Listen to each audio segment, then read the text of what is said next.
জনাইছোঁ সকলোকে পুনৰবাৰ মোৰ চেনেলটোলৈ আপোনালোকক স্বাগতম জনাইছোঁ। আৰু এতিয়া আমাৰ কলাথুপুৰ সত্ৰত ভাগৱত পাঠ হৈ আছে। মোৰ অকণমান দেৰি হ'ল আৰু ৰিয়ানৰ গাটো ইমান ভাল নাছিলে, সেইবাবে অকণমান দেৰি হ'ল। আৰু সি এতিয়া মোৰ লগত নাহিলে, গাটো ভাল পালে অকণমান দেৰিকৈ আহিব। আৰু তাত গৈ আপোনালোকক অকণমান দেখুৱাবৰ বাবে চেষ্টা কৰিম ভাগৱত পাঠ। চাই থাকিব ভিডিঅ'টো সম্পূৰ্ণকৈ। জনৰ কথা ভাগৱত পাঠ ঘৰৰ পৰাই শুনি আছোঁ, কাম কৰি খুব ভাল লাগি আছে। কিন্তু সোনকালে আহিব পাৰিলে আৰু অলপ ভাল লাগিল হ'ল, যি নহওক বাৰু।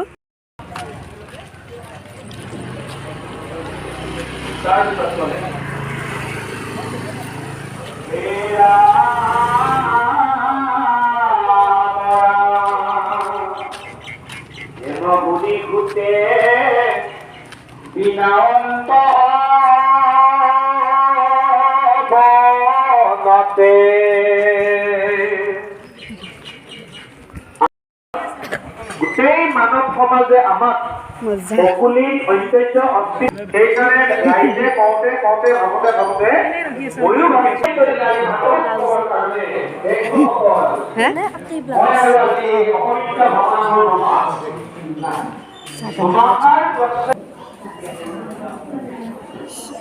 ভালে বহা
সকলে ধৰিছে ৰামকৃষ্ণ ৰাখিছে কিন্তু ধ্বনিটো ইমান আহিব আছে কিমান নহয় ৰজন্তলাই যাব লাগিব ৰাম নামৰ ধ্বনি নামঘৰ অক্ষৰ চাৰিয়ে ৰজন্তলাই যাব লাগিব যি ৰাম নাম মহাপুৰুষৰ সহকাৰী বুজাই আজিৰ পৰা ৫৫০ বছৰ আগতে মানুহৰ হৃদয়ে প্ৰতিষ্ঠা হৈছে ৰাম নাম ইয়াৰ ১৮,০০০ পদৰ ঠাই আছে ভাগৱতত ১৮,০০০ পদৰ ঠাই আছে সিদ্ধান্ত বিক্ৰেতা আখ্যান উপাখ্যান সাহিত্য ঢেৰ পদে সিদ্ধান্ত বিক্ৰেতা নিৰন্তৰে গোলা এতিয়াও হোৱা নাই ৰাম নামৰ ধ্বনি পাছফালে নিৰৱতাতে ব্যস্ত এতিয়াও ৰাম বোলা নাই অপৰাধ আছে অপৰাধ আছে নিৰন্তৰে গোলা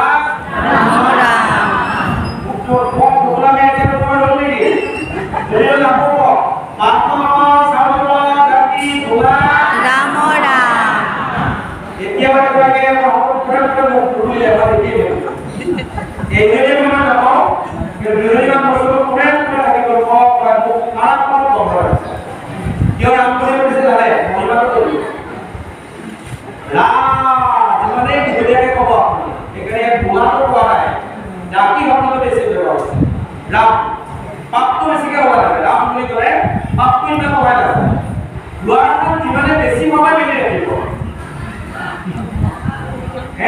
ৰাম মানে দুৱাৰ মেলোৱা বুলি মানুহে কৈছে মই মানে কমাব আৰু কমাব মানে দুৱাৰখন বন্ধ হৈ যায় দুৱাৰখন বন্ধ হ'লে মই ৰাম পাপ আৰু কমাব নোৱাৰে ৰাম পাপটো বেছিকে ওলাব এখানে নিৰন্তৰে ধৰে ডাকি নিৰন্তৰে গোলাম মানে নিৰন্তৰে ধৰে গোলা ৰাম কোৱা ডাকি ডাকি মানে ৰাম দিগুলি যাতে পাপটো বেছি ওলায় ১৮,০০০ পদৰ আধ্যাত্মিক সিদ্ধান্ত ললে এটাই সিদ্ধান্ত নিৰন্তৰে ধৰে ডাকি গোলা ৰাম এইবাৰে ধৰে প্ৰথম নেমেলিলে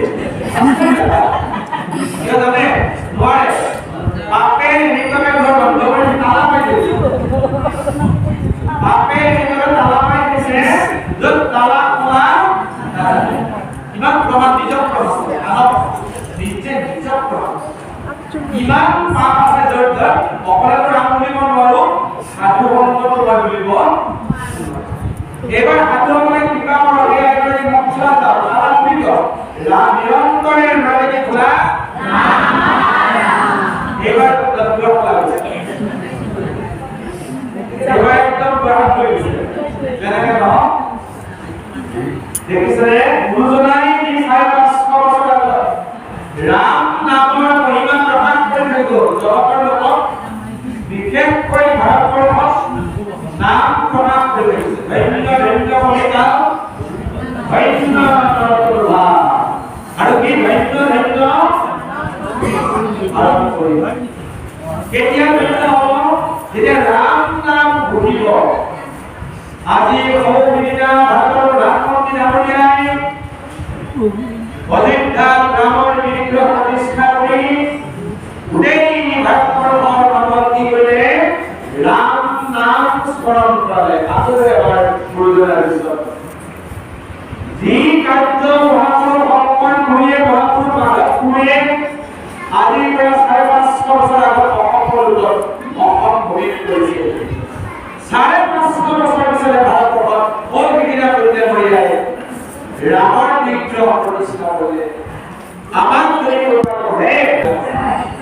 আমি একেবাৰে ভাল কৰ্ম বুলিয়ে কওঁ কাৰণ এটা জাগাতে ভাৰতবৰ্ষত ৰামৰ মূৰ্তি প্ৰতিষ্ঠা হৈছে অযোধ্যা এটা জাগা কিন্তু ৰাম নাম কিমানে লয় কোটি কোটি জনতাই লক্ষজন হাজার এইটা মধ্যে ঘোষণা করেছে কোটি কোটি ভারতীয় লোকে জয় শ্রীরাম জয় শ্রীরাম জয়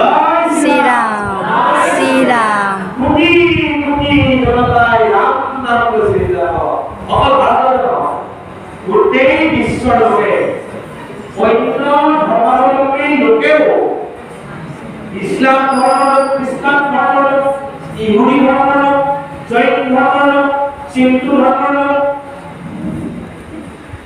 এই ঘরটা প্রধান ধর্ম পৃথিবী আছে, এই ঘরটা প্রধান ধর্ম। তাই উপর হিন্দু ধর্ম, এই ঘর নম্বর ধর্ম আছে সিন্ধু, সিন্ধু ধর্ম, এই ঘর নম্বর আছে শেষৰ ধৰ্ম।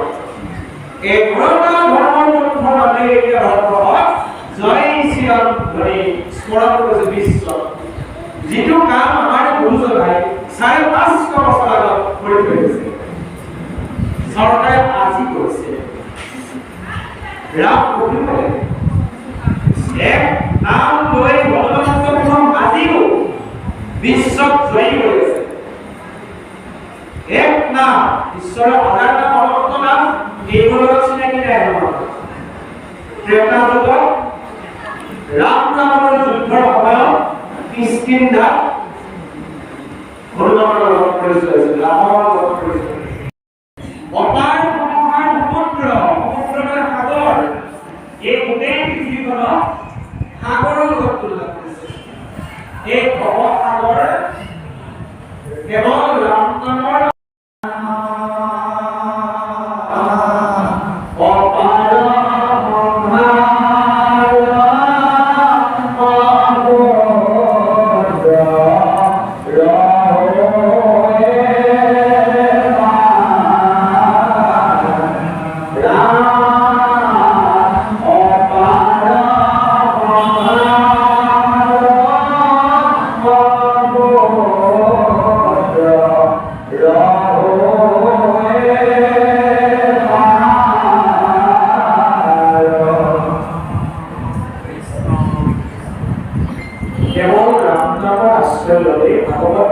শ্ৰৱণ কীৰ্তন ভক্তি আশ্ৰয় ললে এই ভৱ সংসাৰ অপাৰ সমুদ্ৰ বিৰাট ক্ষেত্ৰত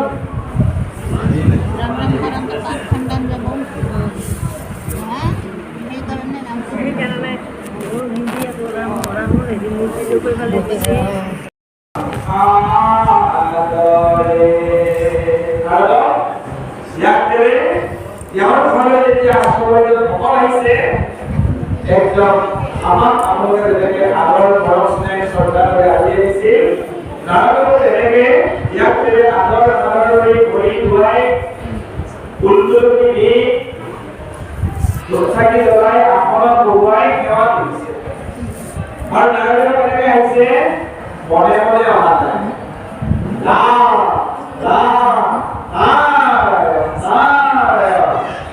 এইটো নাৰদে আদৰ কৰিছে। এঘৰ আনেজন ভগত কেনেকে আহিব?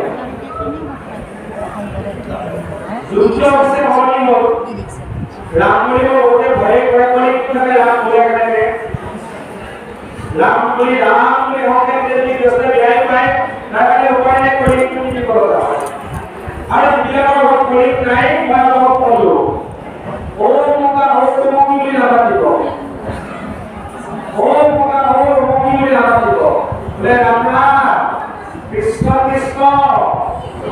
নাৰদে আদৰ কৰিছে। এজন ভকত আন এঘৰ ভকতৰ ঘৰলৈ গ'লে ভকতবোৰক কি সংকেত দি যাব লাগে কৈছে নহয়, হাতে দিব মুখৰ মুখে যাব ৰাম মুখে ৰাম নাম, ৰাম নাম লৈ লৈ নাৰদ প্ৰৱেশ কৰিছিল কৃষ্ণ। আমিও ভকতৰ ঘৰলৈ বাটৰ পৰাই ৰাম নাম কৃষ্ণ কৃষ্ণ কৃষ্ণ পৰিয়ালৰ গম পাই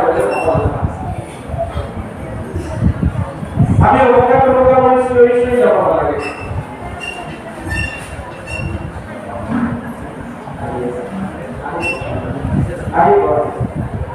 তাৰপিছতে প্ৰণিপাতে কুশিলা কুশলা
রাম কৃষ্ণ রাম কৃষ্ণ রাম কৃষ্ণ রাম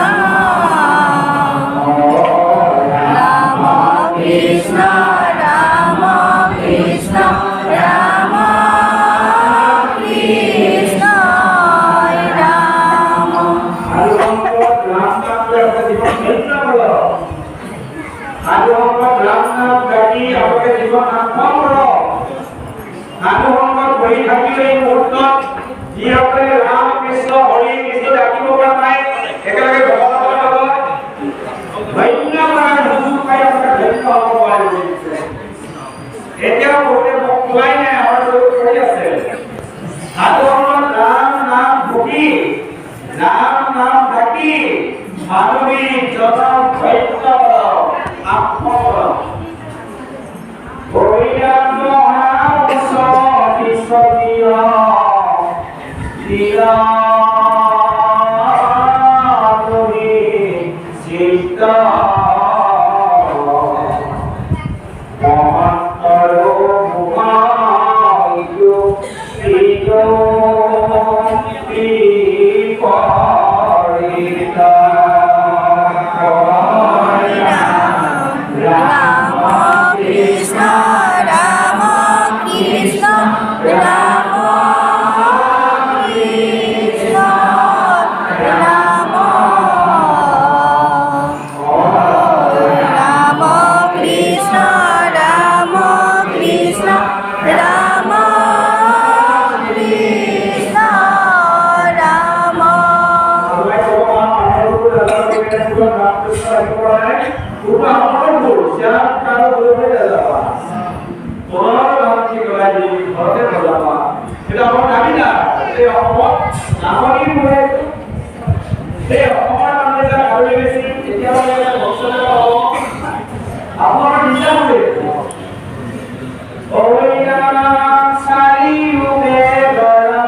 Oh,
আমি দেওয়ার আমার অপরাধ আপনাদের ক্ষমা করব আর সহস্র নামের উপর আমার আরো অংশ মহাপ্রশ্ন আইমাত্রী আমি দেওয়ার আপনারা আমার ক্ষমা করার জগতে আপনারা আশীর্বাদ দিব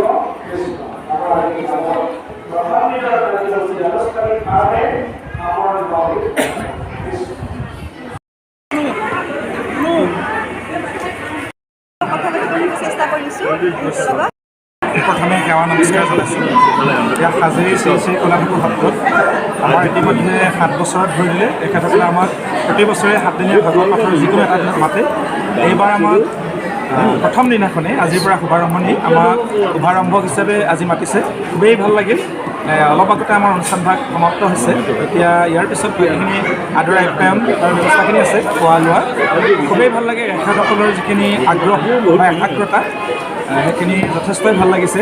তাৰ মাজতে আমি ক'ব লাগিব যে ডেকা শক্তি কিছু পৰিমাণে মানে আগ্ৰহটো কম দেখিছোঁ, যাতে ভৱিষ্যতে ডেকা শক্তি ওলাই আহে, গুৰুজনাক যাতে প্ৰচাৰ প্ৰসাৰ কৰাত নিজকে আত্মনিয়োগ কৰে, তাৰ বাবে মই সদায় আহ্বান জনাওঁ। আমি সকলোতে সেই আহ্বানটো জনাইছোঁ। আমাৰ গুৰু ধৰ্মৰ মূল বাহক হ'ব লাগিব ডেকা শক্তি, নতুন প্ৰজন্ম। গতিকে নতুন প্ৰজন্মই যেতিয়া আগবাঢ়ি আহিব, আমাৰ দুজনাগৰ নিশ্চয় আমাৰ মানৱ সমাজত, আমাৰ অসম মুলুকত বা ভাৰতবৰ্ষত সুন্দৰভাৱে প্ৰচাৰ প্ৰসাৰ হ'ব। প্ৰত্যেকটো ধৰ্ম অনুষ্ঠানে গুৰুজনাৰে কাম কৰিছে। তেখেতসকলো মহাপুৰুষ, কি কয় আমাৰ সমাজখন মহাপুৰুষীয়া সত্ৰ সমাজ। গতিকে মহাপুৰুষীয়া সত্ৰ সমাজে এই অনুষ্ঠানটো জড়িত হৈ আছে। তেখেতসকল মহাপুৰুষীয়া সত্ৰ সমাজৰ অন্তৰ্গত। আমিও মহাপুৰুষীয়া সত্ৰ সমাজলৈ আহি খুবেই ভাল লাগিছে। আমাৰ খুব আনন্দ। তেখেতসকলে আমাক খুব আপোনভাৱে গ্ৰহণ কৰিছে। আমিও তেখেতসকলক শ্ৰদ্ধা সন্মান জনাইছোঁ আৰু আমি নিজকে খুব ভাল লাগিছে। আমি এইখিনিকে জনাইছোঁ। সকলোকে আমি আপোনাৰ প্ৰচাৰ মাধ্যমৰ যোগে আমি সমস্ত জনলৈ আমাৰ উচ্চত প্ৰণাম, ভক্তিভৰা সেৱা নিবেদন কৰিছোঁ। বহুত বহুত ধন্যবাদ আপোনাক। লাগি দিব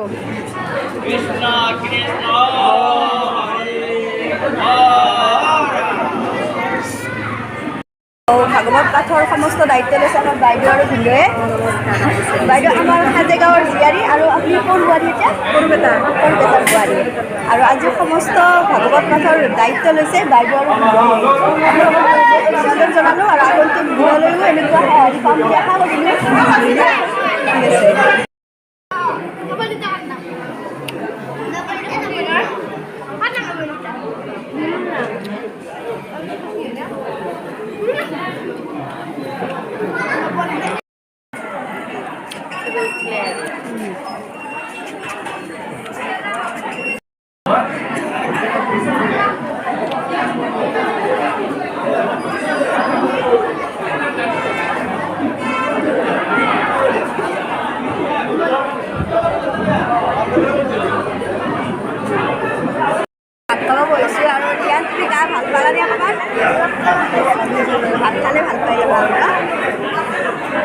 পানী খাই এতিয়া আমি ঘৰৰ ফালে গৈ আছোঁ আৰু ঘৰত গৈ আপোনালোকক লগ কৰি আছোঁ।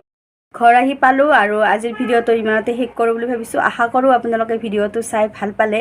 মোৰ হ'লে নামঘৰত গৈ খুবেই ভাল লাগিল আজিৰ অনুষ্ঠানটোত আৰু আশা কৰোঁ আপোনালোকেও ভাল পালে বুলি।